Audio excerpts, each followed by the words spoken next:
Hello YouTube world, my name is Nicholas Montez and you're watching my YouTube channel, Nicholas Montez, and welcome back to the Movie Archivist, everyone. And in today's video, I am giving you my top 10 favorite 1960s films. We've done 30s, we've done 40s, even done the 50s, and now it's kind of time to close out the golden age of Hollywood with my top 10 favorite 60s films. Without further ado, let's just go ahead and get started. Alright, so coming in number 10 is The Dirty Dozen, which I think is a really good, classic 1960s war film, where essentially it's basically taking these prisoners that are essentially fighting Nazis and being soldiers and turning into soldiers. And I think it creates a pretty good storyline because in some ways they kind of crafted this really well in the comic book genre, where they did this with like the Suicide Squad, and they did this what people thought they were going to do with Thunderbolts. And it's a really well crafted genre, so I think this movie kind of perceives as to how it can work in other types of genres when it comes to action movies. So I actually really dig The Dirty Dozen. Next up we have The Magnificent Seven, and I think that this is also a pretty good Western, where it kind of takes inspiration from all those, Akira Kurosawa films and basically makes a movie where it's gunplay. This is one of my big inspirations when it comes to gunplay and cowboy westerns. So honestly, this movie was really fun. Next up we have A Raisin in the Sun, and I remember I watched this movie in my theater class in middle school. But I never found the respect for it until I rewatched it just a few months ago. And I have a great respect for it, that this is a story about black people during the 1960s or the 1930s, and they really don't like the life that they're in, and when they do get that life, they get the opportunity to get that life, they're also disrespected by the white people. And that was just it's just really good acting by Sidney Poitier. Yeah, so just overall, fantastic. At number 8 or 7, I kind of mix these around. Guess Who's Coming to Dinner. I think that this is a pretty good Sidney Poitier movie about basically showing what was it like having an interracial couple back in the 1960s, when basically it was around the time when black and white people can date. And this movie showed that, and it had amazing performances. And honestly, as soon as they got home, it feels like the whole plot just kept escalating, and it just became something that this was a masterclass in acting. So I overall really dug it.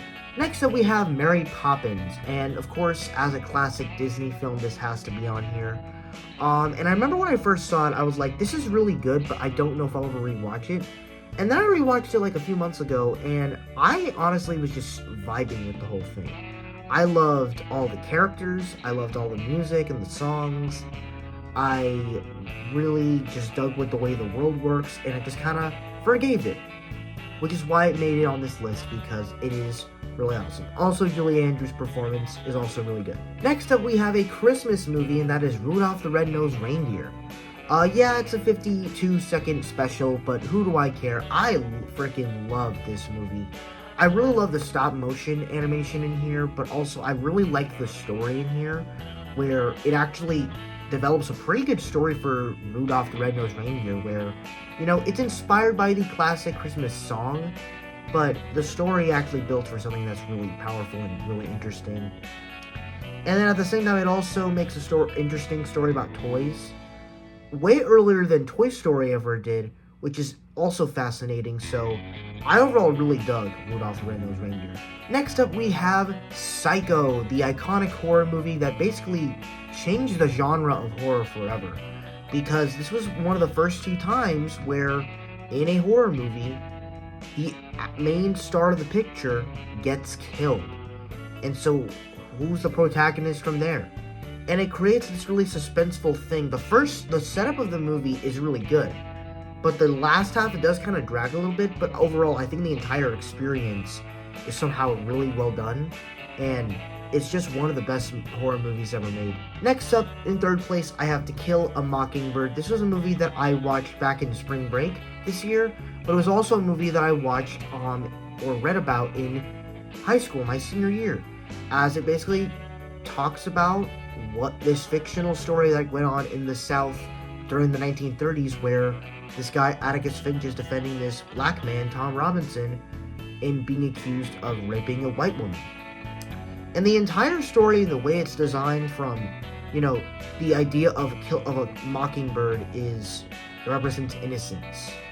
And the way it's all represented from the kids, the white people, the black people, the people in the South, everyone in the South plays a part. And when I thought about it like that, and the way my teacher had explained it, I thought it was an excellent movie from there. And I really loved all the acting, and I love the way the story progresses, and it's just one of the best movies ever, in my opinion. It really is good. At number 2 is going to be probably one of the best westerns of all time, and that is The Good, the Bad, and the Ugly. I'm going to be honest, I am not the biggest fan of westerns. Never been the biggest fan of them until I saw this one, and I'm excited to watch the other Sergio Leone movies that Sergio Leone directed for westerns, because this was good. Of course, the iconic theme of Good and Bad and the Ugly is fantastic, but the way that the shots are framed, the way you have these clear frames of who's the good, who's the bad, and who's the ugly, and really the fact that the score was kind of recorded while the film was being shot, and also just the action shots, the gunplay, the long takes, the long scenes of silence, and the way it builds up to the gunshots. It's so brilliant. This is a movie that just stands the test of time. And sure, the performances and the story are okay, but what makes up for it are the way the film is made. That's what's really special about the film, the camera work and everything. But easily coming in first place, I gotta go with The Sound of Music. Of course, I think one of the things that the 1950s and 1960s kind of thrived on were just having really good musicals, especially musicals that you can actually go back to and they're good. And in my opinion, The Sound of Music is probably one of the best musicals I've ever seen. First off, Julie Andrews is quite phenomenal in this film. You really like her. I mean, coming off of Mary Poppins, she's brilliant in this one. But I like that you got the Van Trapp family, and all of them, you kind of have a character you can relate with. And even her reactions and getting in close with this family and getting in with all these people and crushing on Mr. Van Trapp, all of that was just really well done. And then of course the fact that it happens to take place during World War II, so they escape through song.